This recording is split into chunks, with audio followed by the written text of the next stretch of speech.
Čus, ja vás tu dneska vítam u recenzie na Orodiny Skill a českým podnázvom Stačí jen zabíjet.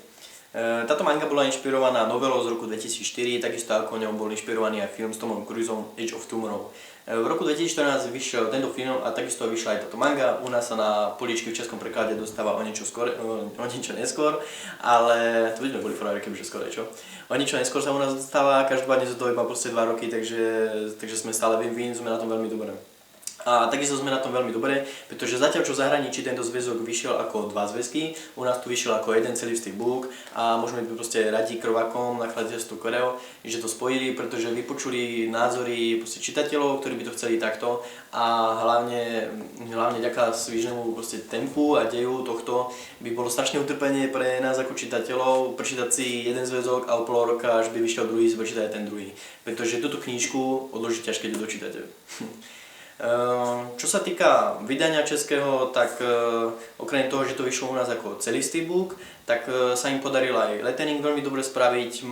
Zachytil som iba jeden problém počas celej knižky, kedy sa mi proste text dostal mimo bublinu až o skoro 1 cm. Dávam to ale teda za vinu nejakému nepodarenému zväzku alebo nejaká chyba v tlačarni sa stala, neviem. Každopádne kvôli jednej bubline tu nebudeme robiť halo. A čo sa týka prekladu, tak Anna Křemanková si zase urobila svoju prácu na jedničku. Určite vás to nebude počas čítania aj preklad vyrušovať, ale naopak si ho budete náramne užívať. Nakladateľstvo Koreo teda dáva doporučenú cenu 549 korún a je to za necelých 500 stránok. Čo sa týka príbehu, tak príbeh je o tom, že mimozemská rasa zaútočí na zem, ako už to býva, už sme to zažili veľakrát. No každopádne tentokrát mladý rekrút Keiji, ktorý si má zajtra užiť svoj first time na bojovom poli, tak sa dostane do časovej smyčky a toto bojové pole alebo tento zážitok si svoj opakuje stále dookola chudák. No a zlomí sa to až keď zistí, že v tejto časovej smyčke není sám.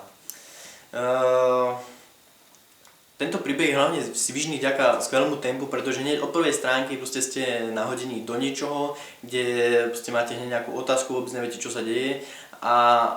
Takže hneď od prvej stránky očakávate odpovede a toto tempo sa drží počas celého zväzku fakt vynikajúcim spôsobom a ako už som predtým povedal, knižku odloží ťažké dočítať, jedine teda, že by ste museli prestupovať na zastávke autobusu. Čo sa týka postav, tak sú tam teda 2 hlavné postavy, je tam Keiji a je tam Rita. A prvú polovicu knižky si prežívate pohľadu Keijiho, druhú polovicu sa dá povedať, že si ju prežívate zase z pohľadu Rity. Keiji určite prechádza veľkým charakterovým vývojom, pretože nastupuje do vojny ako úplný začiatočník, ako úplný zelenáč a vychádza z nej ako strašný veterán, ktorý si už prežil toľko toho strašne veľa, že už aj skúsení ľudia na boisku vidia, že on už má toho strašne veľa za sebou. Určite tam je strašne vidieť zmena v jeho správaní. On už fakt pôsobí ako veterán, ako už dospelý a vyspelý človek, ktorý si toho prežil strašne veľa, že nikto z nás ani o tom, že čo si on prežil, môže dúfať. No, čo sa týka Rity, ona už pre mňa taká autentická nebola, hlavne kvôli tomu, že ona sama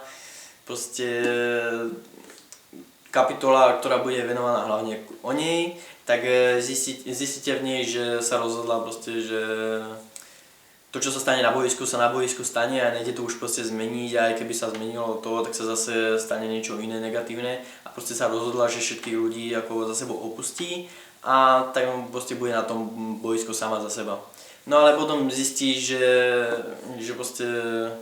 niekto iný zdieľal jej zážitky a jej utrpenie, to, čo si prechádzala doteraz sama a zrazu sa strašne zlomí a úplne sa zmení na najpriateľskejšieho človeka na svete.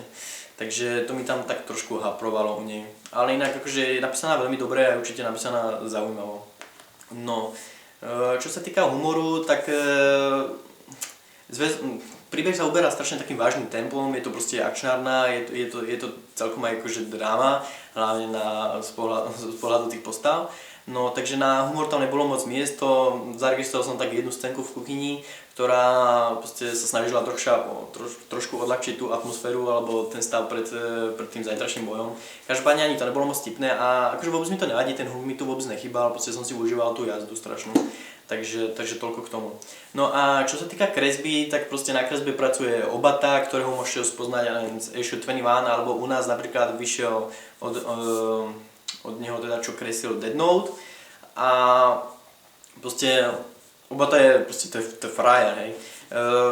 Napríklad čo sa týka tohoto zväzku, tak Armor si tam kreslil úplne dokonalo, tam proste do detailov, úplne vychytávky, takisto pozadie, je tam fakt minimum panelov, ktoré sú bez pozadia, alebo sú proste takéto krpaté a nemajú pozadia len kvôli tomu. A proste takisto aj emócie proste v tvárach tých vojakov, alebo teda samotného Keijiho, kedy Keijiho dokázal nakresliť úplne človeka, ktorý si prežil peklom, ktorý proste to má strašne veľa za sebou a hneď z prvého pohľadu cítite z neho rešpekt a dokáže nakresliť človeka úplne so slzami, ktorý je úplne na pokraji zlomenia svojej psychiky a veríte tomu od začiatku do konca. Takisto rozloženie panelov bolo veľmi kvalitne spravené, skoro až do konca som vedel presne, čo sa kde vždy deje.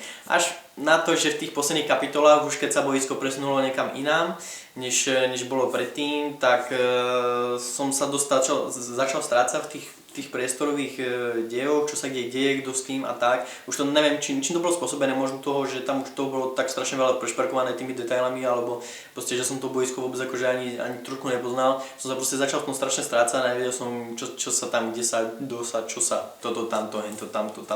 Jasné? Tamto.